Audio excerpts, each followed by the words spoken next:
This is the MG Windsor EV, which has been launched at rupees 9.99 lakhs plus 3.5 rupees per kilometer charge for the battery. At the front you see you get this connected LED bar with illuminated MG logo.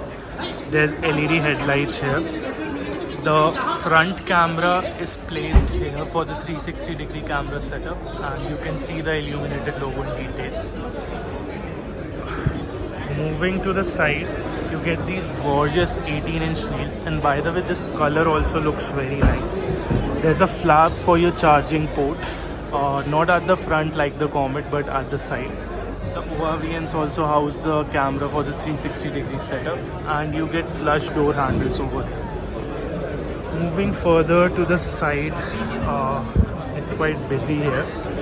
At the rear you get this connected LED strip with Windsor badging. Let's take the boot also, which is at 604 liters, though it doesn't look that big as such, as this guy is sitting inside. You'll also notice that the seat recline quite a bit, which is 135 degrees actually.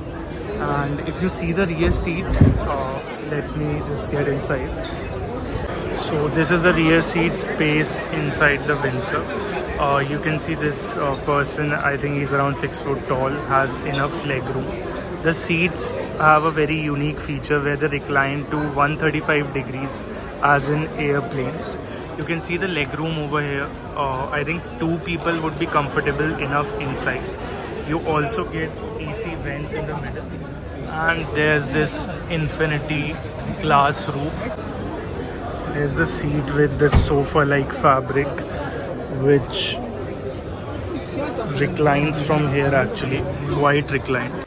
So this is the MG Windsor EV from the inside. You get this 2-spoke steering wheel which looks similar to the Comet. There's an 8.8-inch instrument cluster over here. The steering is leather wrapped. This is the highlight inside. It's a 15.6-inch unit which houses most of the controls. There's single zone climate control, but international variants don't get this panel.